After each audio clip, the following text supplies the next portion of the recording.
चलिए भाई, part fifth में क्या है? ठीक है, पार्ट फिफ्थ में क्या है? यूनियन। आर्टिकल्स कहाँ से कहाँ तक?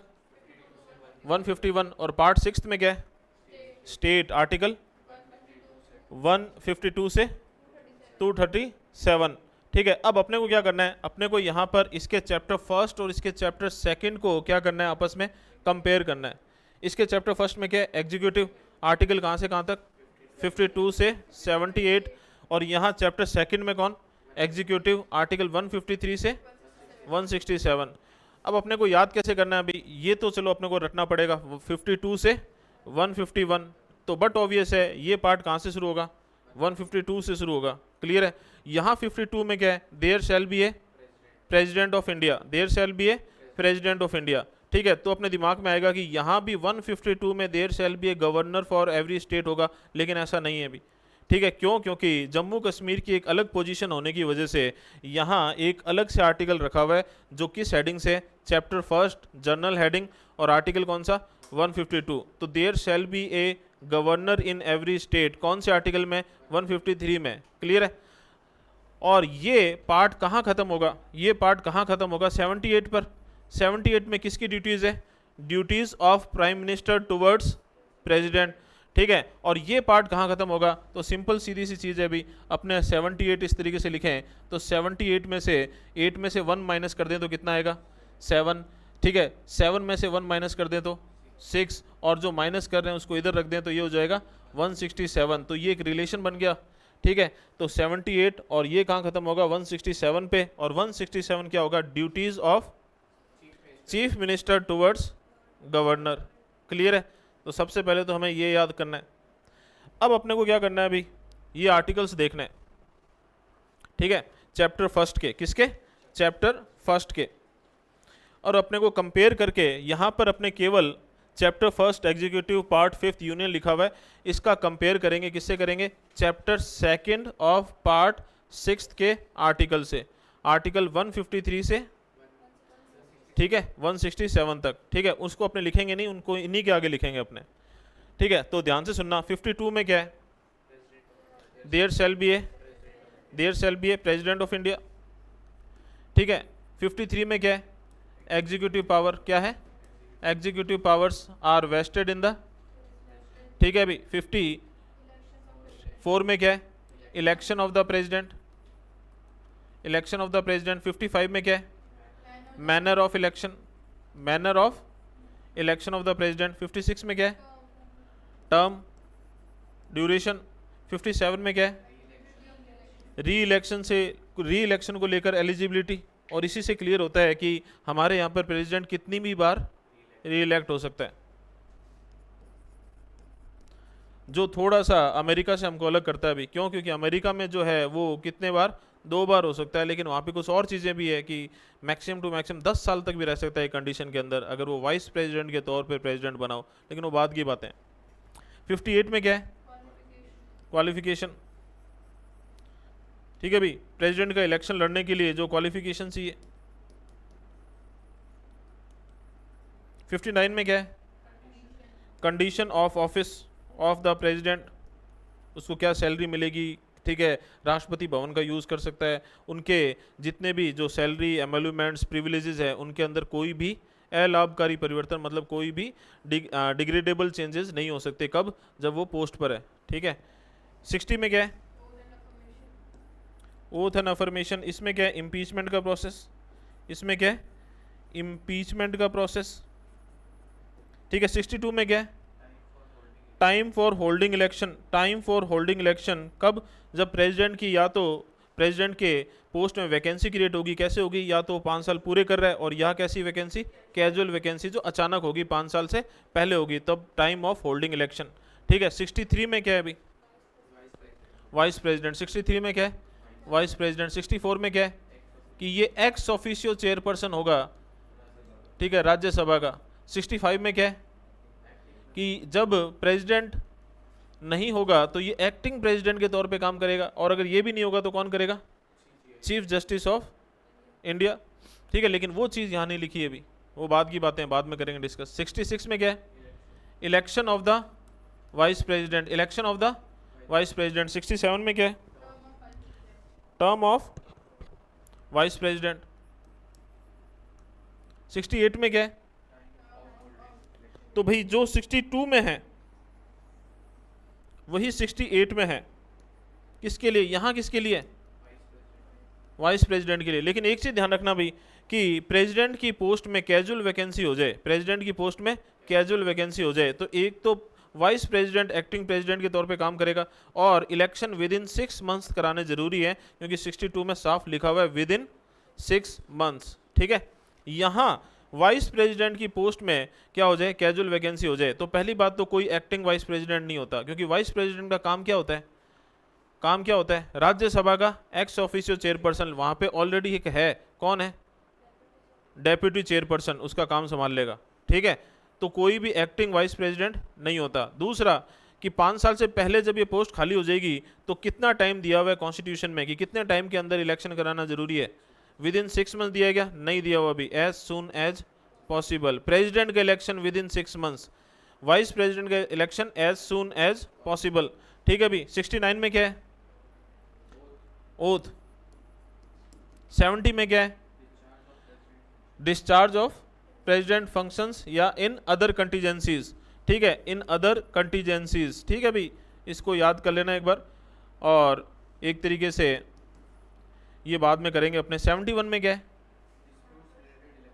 Dispute related to election of president and vice president, election of president and vice president. और ये जो डिस्प्यूट है ये ओरिजिनल जुडिक्शन में आएंगे किसके? सुप्रीम कोर्ट के। ठीक है, 72 में क्या है? Pardoning power of the president, pardoning power of the president. ठीक है, 73 में क्या है? Extent of executive power, extent of executive power, कि सेंटर की एग्जीक्यूटिव पावर कहां तक है? लॉ बनाने, सेंटर किस में लॉ बना सकता है वो तो हमें आर्टिकल 246 से पता चलता है, लेकिन सेंटर कौन कौन से लॉ को लागू करवा सकता है, इंप्लीमेंट करवाता है, ये हमें कहां से पता चलेगा? तो इसमें साफ लिखा हुआ है अभी कि एक तो ध्यान से सुन लेना, यूनियन लिस्ट के जो सब्जेक्ट्स हैं उन पर लॉ केवल कौन बना सकता है? यूनियन, सेंटर बना सकता है, आर्टिकल 246। उनको इंप्लीमेंट भी कौन करवाएगा? सेंटर ही करवाएगा। दूसरा, इंटरनेशनल ट्रीटी एग्रीमेंट वगैरह ये इंप्लीमेंट कौन करवाता है? सेंटर करवाता है। ये हमें कहाँ से पता चलता है? 73 अच्छा, कॉन्करेंट लिस्ट के जो सब्जेक्ट्स हैं उन पर दोनों बना सकते हैं लॉ, लेकिन उनको इंप्लीमेंट करवाने की जिम्मेदारी किसकी होती है? स्टेट की होती है। ठीक है, ये भी हमें यहाँ से आइडिया लग जाएगा। ठीक है, लेकिन इसमें एक एक्सेप्शन है। क्या एक्सेप्शन है? इंटरनेशनल तो अलग होगी बात। हाँ भी एक्सेप्शन है इसका। क्या?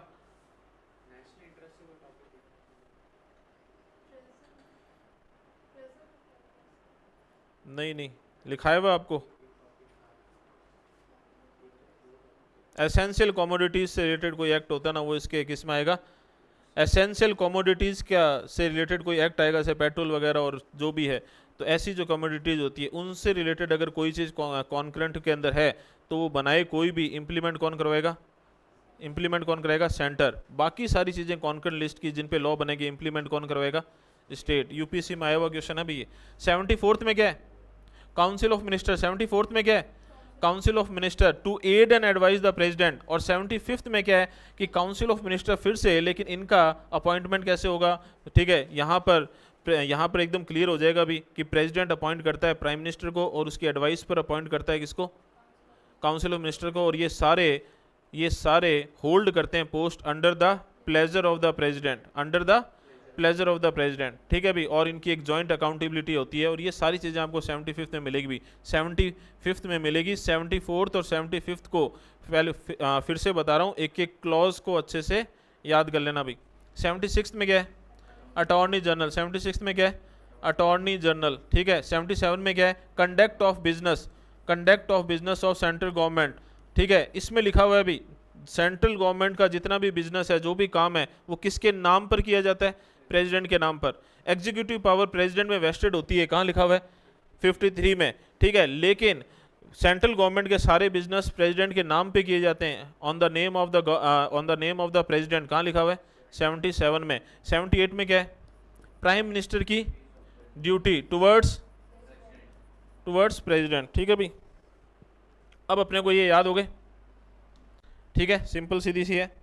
अब ध्यान से सुनना भाई, यहाँ जनरल है 152, इसमें जम्मू कश्मीर और स्टेट्स के बारे में लिखा हुआ है, लेकिन अभी कोई मतलब नहीं है उस चीज़ का, क्योंकि वो चीज़ अभी 370 वाली जो चीज़ है अभी वो क्या है, इम्प्लीमेंटेड नहीं है अभी, लेकिन ये आर्टिकल अभी भी एग्जिस्ट करता है।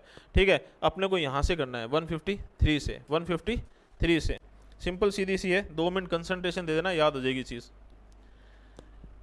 इसमें क्या है, there shall be a president, there shall be a governor. ठीक है, ये क्या है, executive power are vested in the, यहाँ पर तो वेस्टेड इन द प्रेसिडेंट, और यहाँ sorry, executive power of the state are vested in the governor. यहाँ क्या है, there shall be a president, there shall be a governor, executive power are vested in the president, executive powers are vested in the governor. ठीक है, ये क्या है, election, लेकिन इसका तो इलेक्शन होता ही नहीं, गवर्नर का तो इलेक्शन होता ही नहीं है। तो यहाँ 155 जो है वो अपॉइंटमेंट की बात करेगा, किसकी बात करेगा, अपॉइंटमेंट की बात करेगा। तो ये ध्यान रख लेना भाई, क्लियर है। और जब, ध्यान से सुनना भी, और जब इलेक्शन ही नहीं होता तो मैनर ऑफ इलेक्शन होगा क्या, तो यहाँ इसके सामने कोई नहीं होगा। ठीक है, ये क्या है, टर्म, तो ये 156 में टर्म आएगी। यहाँ पर इलेक्शन से और मैनर ऑफ इलेक्शन दो है, लेकिन यहाँ तो केवल अपॉइंटमेंट होता है, तो मैनर ऑफ अपॉइंटमेंट होना होगा कुछ। ठीक है, तो सारा कुछ कहाँ दिया हुआ है, 155 में। तो 156 और 56 और 156 दोनों क्या हो जाएंगे, सेम हो जाएंगे, ये टर्म और ये भी टर्म। ये क्या है, तो जब इलेक्शन नहीं होता तो री इलेक्शन होगा क्या, नहीं होगा। ये क्या है, क्वालिफिकेशन, तो 157 में आएगी क्वालिफिकेशन, 157 में क्वालिफिकेशन। ये क्या है, कंडीशन, तो 158 में कंडीशन। ये क्या है, 60 में क्या है, ओथ, तो 159 में ओथ। ये क्या है, इम्पीचमेंट, इसका तो होता ही नहीं है, इसका तो इम्पीचमेंट होता ही नहीं है। ठीक है, अंडर द प्लेजर काम करता है, कोई स्पेशल प्रोसीजर की जरूरत ही नहीं हटाने की गवर्नर को। ठीक है, प्रेसिडेंट एक साइन से इसको हटा देगा, एग्जीक्यूटिव ऑर्डर से इसको हटा देगा। ठीक है, अगली चीज ये क्या है, टाइम ऑफ होल्डिंग इलेक्शन, जब इलेक्शन ही नहीं हो रहा तो री इलेक्शन भी नहीं होगा, तो टाइम ऑफ होल्डिंग इलेक्शन का आएगा। ठीक है, ये सारे के सारे नहीं होंगे यहाँ पे, क्यों, क्योंकि सीधी सिंपल सी बात है भाई, डेप्यूटी गवर्नर जो, चलो वैसी ऐसी टर्म्स आप कहीं ना कहीं यूनियन टेरिटरी के लिए भले यूज़ कर दो, लेकिन गवर्नर के अंडर में कोई वाइस गवर्नर, डेप्यूटी गवर्नर काम करता है क्या, नहीं करता। तो ये सारे के सारे अपने कोई काम के यहाँ पे है ही नहीं, सिंपल सीधी सी चीज़ है। कौन सा कह रहे हो, हाँ वो होगा एक, सॉरी। ठीक है, तो 70 इसमें अकेला है, वो होगा अभी। कंटीजेंसी, ये क्या है अभी, क्या था, discharge of duties of the president in other contingencies, discharge of duties of the governor in other contingencies, बस ये एक अकेला होगा इसमें, बाकी कोई भी नहीं होगा। तो ये किस कौन सा, 160, कौन सा होगा, 160। तो ये भी नहीं है, ये भी नहीं है, ये भी नहीं है, ये भी नहीं है, यहाँ पे स्टेट के अंदर ये भी नहीं है। ठीक है, ये भी नहीं है और ये भी नहीं है। जब इलेक्शन नहीं होता तो काएगा उसका, उससे रिलेटेड कोई डिस्प्यूट भी नहीं होगा भी। ठीक है, तो अकेला कौन सा होगा, 160 आएगा यहाँ पे, कौन सा, 160। अब आ जाओ इधर, ये क्या, पार्डनिंग पावर, तो गवर्नर की पार्डनिंग पावर। ये क्या है, extent of executive power of the union, तो extent of executive power of the state.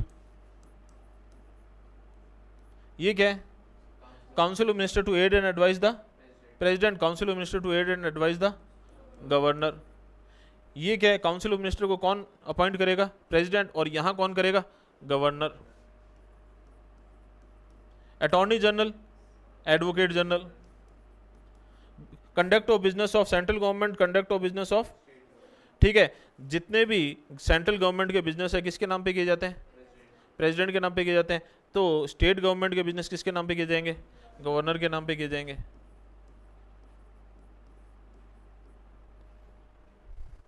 ठीक है भाई, और 60 के बाद वाले जितने भी हैं उसमें -1 का फॉर्मूला लगा लेना।